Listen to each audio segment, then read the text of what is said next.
Illegitimi non-carborundum. I'm on a road trip with a friend. It's getting dark as we drive through Louisiana, and we talk about where we might want to stop for the night. While he drives, I check my phone to see what our options are.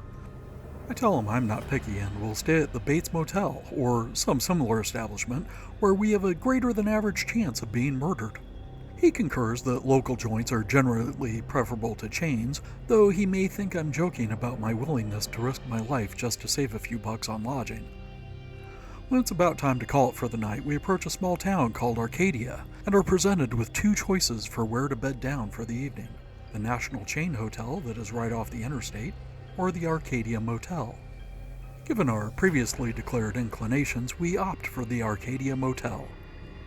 Driving through downtown Arcadia at 9 o'clock on a Sunday night, nothing is open.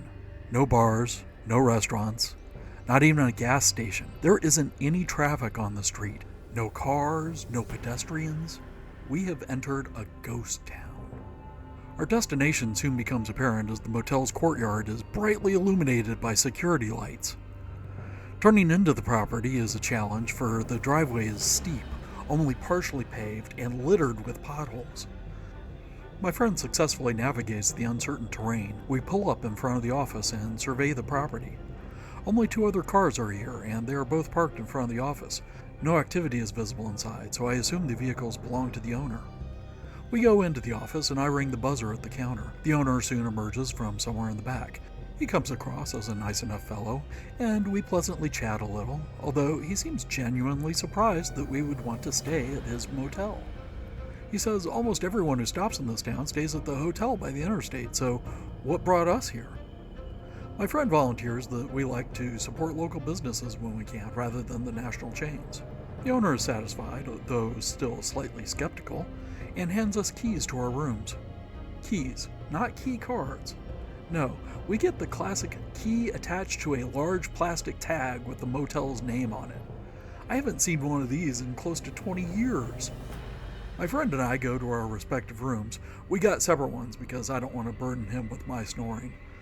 Almost immediately after getting in the room, my buddy texts me and says his room's gross and offers to pay if we split and hightail it to the place by the interstate. I check my room, and aside from some mildew on the shower curtain, it seems in line with what I expected of a motel of this age and price. I tell my pal my room's not bad enough to make it worth the hassle of moving, and he agrees to stick it out like the trooper that he is. I do find the bathroom layout fairly awkward, though. The shower stall is not large enough to accommodate some of the larger denizens of this country, and half its opening is blocked by the sink.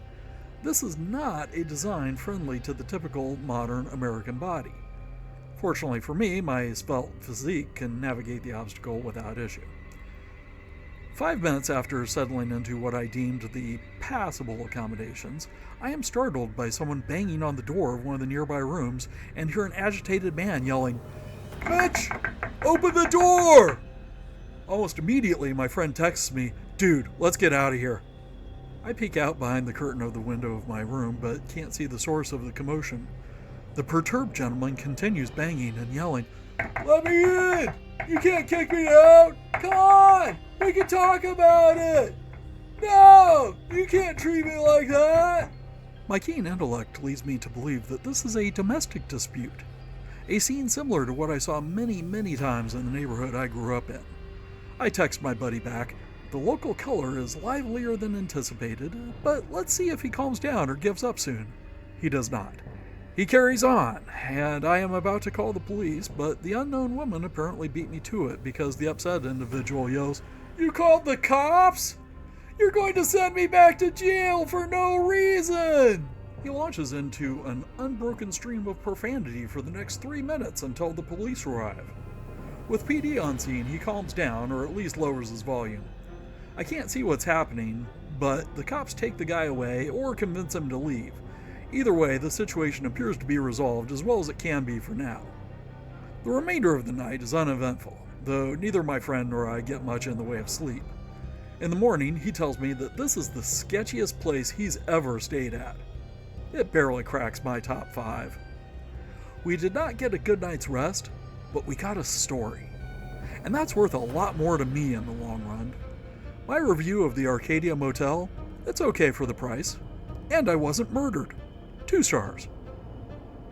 Furthermore, Carthago delenda est.